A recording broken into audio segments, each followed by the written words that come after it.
What's up, gangsters? How about some random? Okay, I have lots of random things to talk about today, and I've got the timer set, so hopefully we can do it in 10 minutes. I think last time I talked about my Model Factory Hero Bruff project, I was getting ready to shoot primer on these parts of the wheels, but my Gravity 2K urethane primer hardener had spontaneously hardened in the bottle. Anyway, I was able to get Mate on the phone, and he sent me some, and that got me underway again. I've got it stored in this thing because for some crazy reason he's decided to go to little tiny bottles with a pop top as opposed to a threaded top, and I need to call him back and tell him that that is a terrible, terrible plan. Anyway, that primer is wonderful. It is, in fact, the perfect stuff for these metal parts. You can see that it yields a nice, smooth finish. It's a high build primer, so it's got a lot of filler in it. It's great for taking care of the microscopic little pits and scratches and filling those in, and then it can be sanded down beautifully. It's pretty hard sanding, but you can see it does a nice job. Well, maybe you can see if it'll focus. Does a nice job. You can see where it filled in some of those scratches that I had there. So really good stuff. Anyway, I only just got to do that today. In the meantime, I've been spending a lot of time working on the Tamiya 1/32 scale Spitfire that I am doing as a commission, and it's been good fun. I've spent like 40 hours almost on it already, maybe 35, and it's pretty much all been inside the cockpit, and it's been good. But it is kind of a weird challenge because I've decided to add some detail wiring. You can see on this part right here, there is quite a bit of that sort of thing in a Spitfire cockpit. And the Tamiya thing makes it a bit of a puzzle because the way they want you to assemble the thing is to take the basic floor of the cockpit and add the bulkheads and the seat and the instrument panel and all of that. And let's see, there it is. Here's the instrument panel. It's pretty much done, and it, I think, looks quite lovely. That is the Yahoo instrument panel, and man, look at how nice that is. They just do such a good job of printing those little gauge faces. I've got UV Cure clear glue in there to represent glass. Not perfect, because as you can see, it's kind of curved, but better than nothing, and it's nice because it's thicker than something like Future. Anyway, I also added some wiring to, you can see that bit of bundled wiring there on the left-hand side that's unique to Spitfire cockpits.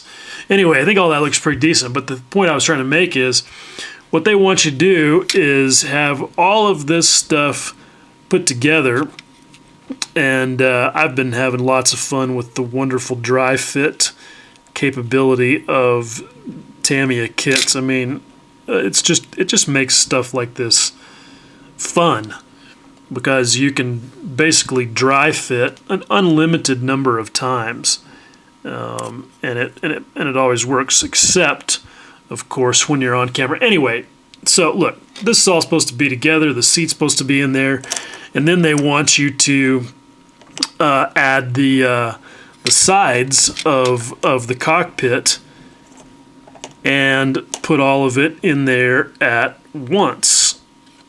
But the problem with that is that when you look at the wiring in a Spitfire, you have wiring that crosses over this rail, this top rail of this piece.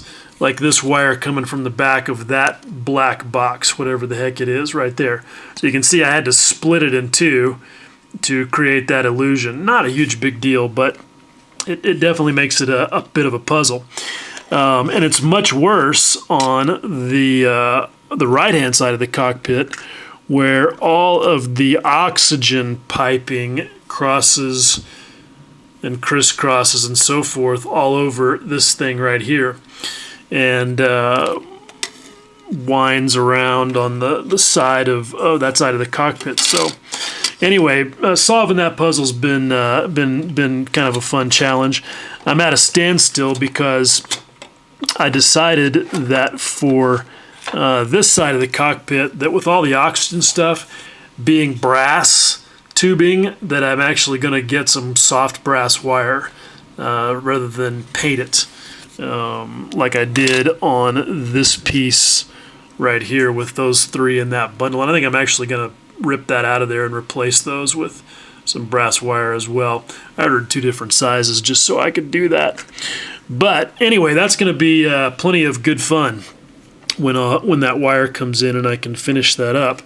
In the meantime, I've got the seat here all ready to go. You can see, nice little phenolic resin red, whatever it is. And I have my HGW seat belts right here, ready to go. So that'll be the next thing I can do with those. That'll be good fun.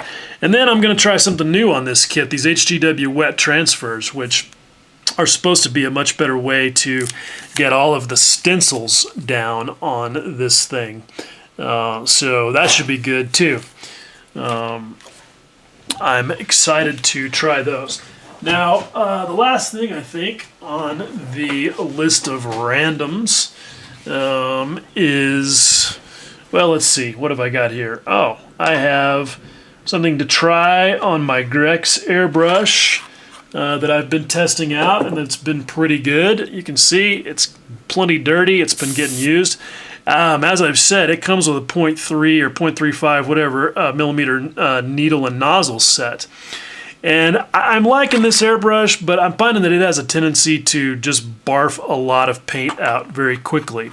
It definitely moves paint faster than the 0.35 millimeter needle set on my Iwata Neo. To the point where sometimes it's a little frustrating because I want to do like a little touch up and I can't spray as small with this Grex without getting a splatter or a spurt or a spider or whatever you want to call it as I can with my Neo.